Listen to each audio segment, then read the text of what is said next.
Well, this past Sunday, our son Greg preached about Samson, and Samson is, as Greg said, a very emotional, passionate, violent man, and we find his story in Judges chapters 13 through 16, and towards the very, very end of Samson's story, after he has been betrayed by his wife Delilah, his Philistine wife, who then shaved his head, which was the source of his power.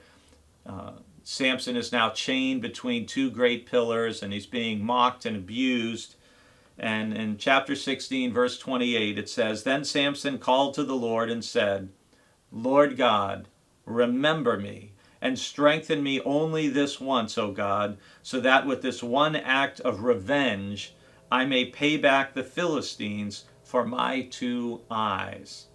And then if I were to continue reading, you would see that God does give him that strength, and Samson pulls down the pillars, and the whole roof of the great hall collapses, and he kills more people at his death than he does during his life. It's a very sad, and again, yet one more bloody and violent chapter in Samson's story.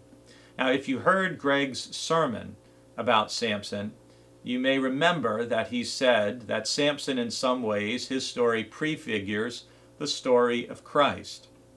And think about Samson's end compared to the end of Jesus' life.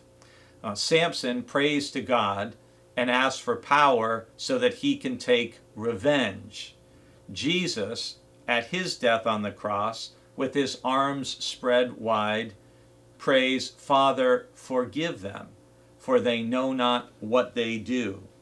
Samson asks, "Lord God, remember me," so that he can take an act of revenge. You may recall the gospel story of the penitent thief who turns to Jesus and says, "Remember me when you come into your kingdom." And Jesus says, "Truly I tell you, today you will be with me in paradise." Again, also prefiguring that Jesus cross experience. And Samson, we're told, kills more people in his death than he killed throughout his life, and he killed a lot of people.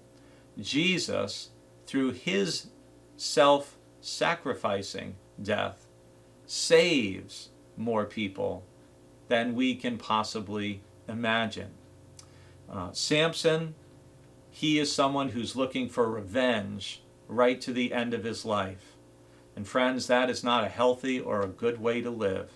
It's destructive and painful, as is the end of Samson's life. Far better, especially at the end of our days, to be more like Jesus and to say, "Father, forgive them, for they know not what they do." The path of forgiveness is a far better path to travel than the path of revenge.